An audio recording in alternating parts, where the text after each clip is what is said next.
You cannot chase goals and people at the same time because both demand the same internal currency: your focus, your emotional energy, and your nervous system. Goals require consistency, patience, delayed gratification, and the ability to tolerate discomfort without immediate reward. Chasing people, on the other hand, keeps you locked in urgency, emotional reactivity, and short-term relief. When you are chasing someone's attention, your nervous system is not calm. It is activated. You are scanning for signals, interpreting silence, overanalyzing tone, and waiting for external permission to feel okay. That state is fundamentally incompatible with deep work, long-term vision, and self-trust. At a psychological level, chasing people is not really about them. It is about an unresolved belief that your worth must be confirmed from the outside. When this belief is active, your goals stop being expressions of who you are and start becoming performances designed to be seen. You don't just want to succeed, you want someone specific to notice. You don't just want to improve. Music, you want validation to prove that you are finally enough. And the moment your goals become tools for validation rather than vehicles for meaning, they lose music their power to sustain you. Most people do not fail because they aim too high. They fail because they keep looking back. Every time you interrupt your momentum to check whether someone is still there, still interested, still approving, you fracture your sense of direction. Progress requires a kind of emotional solitude. The willingness to move forward without constant applause. But chasing people conditions you to expect immediate emotional returns. When they don't come, motivation collapses. You start questioning yourself, your path, your decisions, and instead of doubling down on your goals, you start negotiating with them, shrinking them, postponing them, or abandoning them altogether. There is music, a painful truth most people avoid. If you have to chase someone, you are already misaligned. Healthy connections do not require pursuit. They grow through mutual movement. When you music chase, you are not building connection. You are compensating for imbalance. And imbalance drains you. It consumes the same mental space that could have been used to refine a skill, deepen a craft, or commit to a vision. This is why people who are constantly entangled in emotional pursuit often feel stuck in life. Their days are busy, their minds are loud, but their music trajectory is flat. Your goals need you to be internally anchored. They need you to tolerate boredom, loneliness, and uncertainty without reaching for someone to soothe the discomfort. Chasing people is often a strategy to avoid sitting with emptiness. Instead of facing the silence music that comes with growth, you fill it with emotional noise, messages, expectations, fantasies, disappointments, but growth happens in quiet repetition, not emotional drama. And every music time you choose drama over discipline, you delay the life you say you want. Notice how chasing people keeps you in the present moment emotionally, but robs you of the future. You are reacting, not creating. Goals demand future-oriented thinking. The ability to invest now for something that does not yet exist. Chasing people traps you in immediate emotional loops. Hope, anxiety, music relief, disappointment, these loops are addictive because they create intensity. But intensity is not progress. Intensity without direction is exhaustion. There is also a deeper identity conflict at play. When you chase people, you place yourself in a one-own position. You become the one who wants more, cares more, waits more. Over time, this erodes self-respect, and without self-respect, goals become fragile. You start abandoning commitments to yourself the same way you tolerate others abandoning you. You normalize inconsistency. You make music excuses. You tell yourself you'll start tomorrow after things settle emotionally, but they never do because chasing keeps your emotional life permanently unsettled. People often say they are too distracted to focus on their goals. What they mean is that they are emotionally preoccupied. Their mind is occupied not by problems that move music them forward, but by questions that go nowhere. Why did they say that? Why didn't they reply? Did I do something wrong? Should I reach out again? These questions feel important, but they produce no music growth. They only produce more questions. And while you are circling these thoughts, music, your goals quietly wait or quietly die. One of the hardest lessons in adulthood is realizing that no one can walk your path for you, and no one can make your goals feel safe enough to pursue. That safety has to come from within. The moment you stop chasing people, you reclaim enormous amounts of energy. Not because you stop caring, but because you stop music leaking. You stop outsourcing your emotional stability, and in that space something shifts. Your goals music stop feeling heavy and start feeling necessary, not as a way to be chosen, but as a way to be aligned. There is a reason disciplined people often appear emotionally unavailable. It's not because they lack feeling, but because they guard their attention. They understand consciously or intuitively that every emotional entanglement has a cost. They choose where their energy goes because they know energy is finite. You cannot give your best hours to your dreams if your best emotions are spent worrying about who might leave. Chasing people keeps you oriented toward loss. Working on your goals orients you toward creation. These two music mindsets cannot coexist for long.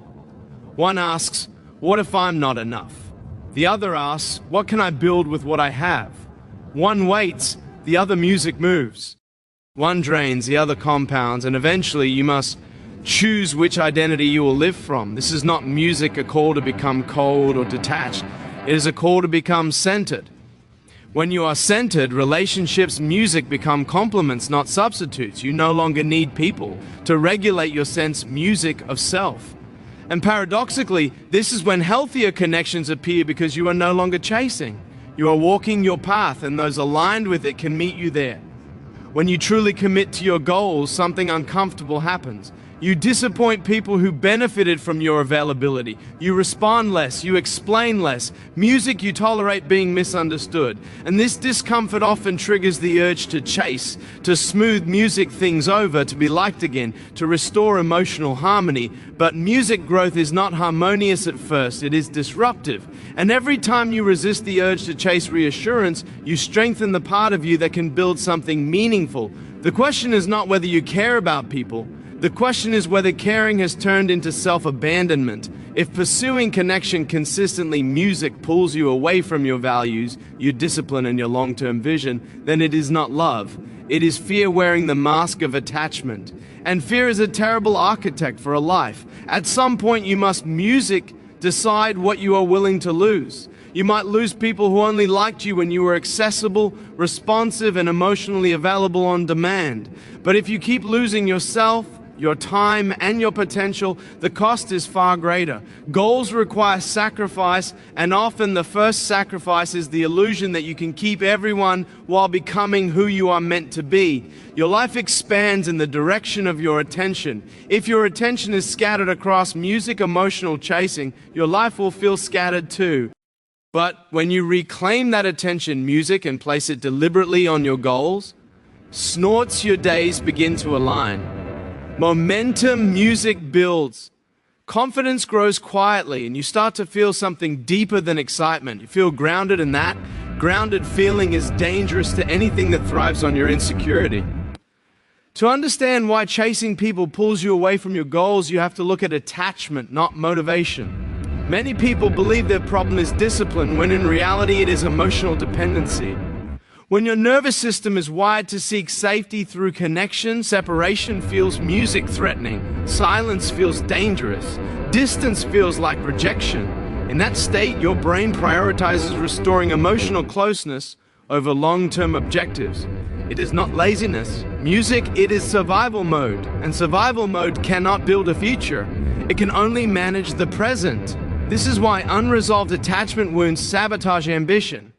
You may have big dreams, but if your inner world is constantly scanning for abandonment, your energy will be redirected toward maintaining bonds at all costs. Music, you cancel plans, you delay work. You compromise boundaries not because you want to, but because your system believes connection equals safety. And until that music belief is questioned, your goals will always come second. Chasing people is often rooted in early experiences music where love felt conditional. You learned consciously or unconsciously that attention had to be earned, that closeness could disappear, and that you needed to music stay alert to keep it. This hypervigilance does not disappear in adulthood, it simply changes form. Instead of watching a caregiver, you watch music partners, friends, audiences, or even strangers. Your mind stays externally focused and internally fragmented. Goals require internal coherence. They require you to trust your own direction even when no one is affirming it. But chasing people fractures that trust. Music, you start adjusting your pace to match others. You slow down so they don't feel threatened. You speed up to impress. Either way, you are no longer moving from truth. You are moving from reaction. And reaction music cannot sustain excellence. There is also an identity trap hidden inside people chasing. When your sense of value comes from being wanted, needed, or chosen, your goals become secondary to your role in others' lives. You become the supporter, the rescuer, the emotionally available one. And while these roles can feel meaningful, they often come at the expense of self-development. You invest in others' growth while postponing your own. Over time, resentment builds, not toward them, but toward yourself. One of the most difficult shifts is realizing that loneliness music is not a signal to abandon your path. It is often a signal that you are outgrowing an old identity. When you stop chasing, there is a vacuum. Fewer messages, fewer invitations, music, less emotional stimulation. And in that quiet, discomfort music surfaces. This is where most people turn back. They mistake music withdrawal symptoms for failure and return to familiar patterns, even if those music patterns keep them small. But if you stay, if you resist the music urge to fill the silence, something stabilizes. You begin to hear your own thoughts again. Your goals stop competing with emotional noise. Focus deepens, and slowly you build a relationship with yourself that is not dependent on external music feedback. This self-relationship is the foundation of all sustainable music success. People often fear that choosing goals means choosing isolation. In reality, it means choosing alignment. You stop forcing connection where it does not flow. You stop negotiating toggle, wait, keep clean, continue. You stop negotiating your values to remain music included. And this creates a natural filter. Those who respect your direction remain. Those who needed music you're chasing fall away. This loss can feel personal, but it is structural. You change the architecture of your life, and not everyone fits in the new design. There is a profound shift that happens when music, you stop chasing people and start chasing standards. Standards for how you work, how you treat your time, how music you speak to yourself. Standards are impersonal. They do not fluctuate with mood or approval. They create consistency. Music and consistency compounds over months and years. This is what builds music mastery, confidence, and self-respect. Chasing people keeps you emotionally available, but internally music unstable. Chasing goals does the opposite. It stabilizes music you internally, even if it temporarily reduces external reassurance. And once you are stable, you no longer chase. You choose. You respond music instead of react. You invest where there is reciprocity instead of potential. This is not detachment, it is discernment.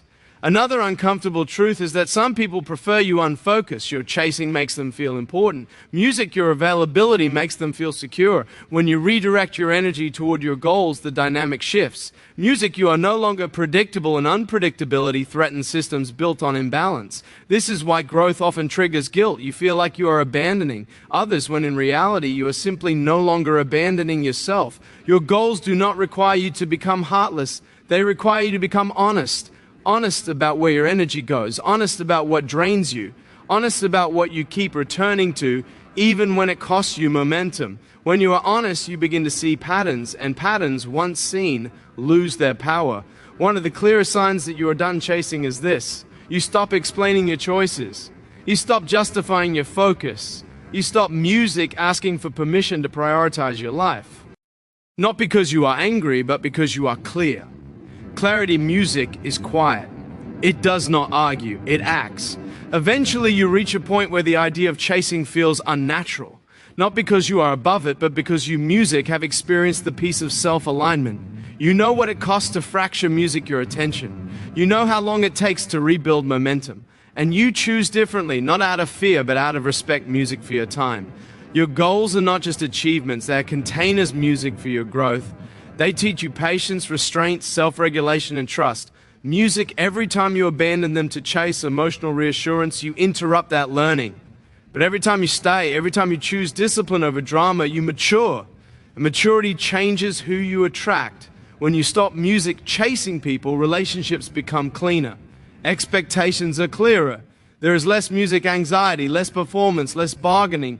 You meet others as equals, not as seekers. And if connection does not form, it hurts, but it does not destabilize, because your foundation is no longer external. At the end of the day, you cannot build a meaningful life while constantly proving your worth to others. You cannot chase your future while running after validation rooted in the past. One path asks you to trust yourself. The other asks you to doubt. And sooner or later, you must decide which voice you will follow. You don't lose people by choosing your goals. You lose illusions. You lose dynamics music that depended on your insecurity. And what remains, though fewer, is real. Real respect, real connection, real momentum. Music, and once you feel what it's like to move forward without looking over your shoulder, you will understand why chasing was never love, it was fear. There is a moment in personal music growth that feels both liberating and terrifying.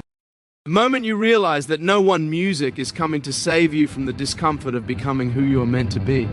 No reassurance will arrive to make the path feel easier. No message will land at the perfect time to confirm that you are doing the right thing. This is where most people hesitate, because music chasing people has always provided an emotional safety net. Even if it hurt, it felt familiar. Even if it distracted you, it felt alive. Letting go of that pattern can feel like stepping into emotional silence. But silence is not emptiness. Silence is music space. And space is where growth finally has room to occur. When you stop chasing people, you are forced to confront yourself without distractions. Your doubts surface, your fears speak music louder. You can no longer blame lack of progress on circumstances or others. This confrontation is uncomfortable music, but it is honest, and honesty is the foundation of self-leadership. Goals are not achieved by motivation alone. They're achieved by the ability to sit with discomfort without escaping into validation-seeking behaviors. Many people confuse emotional intensity with meaning. Chasing people creates emotional highs and lows that feel significant, even profound. But significance is not the same as music direction. A life can feel intense and still go nowhere. Goals, on the other hand, music often feel quiet, repetitive, unspectacular, and yet they move you forward music inch by inch. This contrast is why people abandon goals when emotional drama enters the picture. Drama feels urgent, goals feel patient. And patience is a skill few people are taught to value. There is also grief involved in music stopping the chase.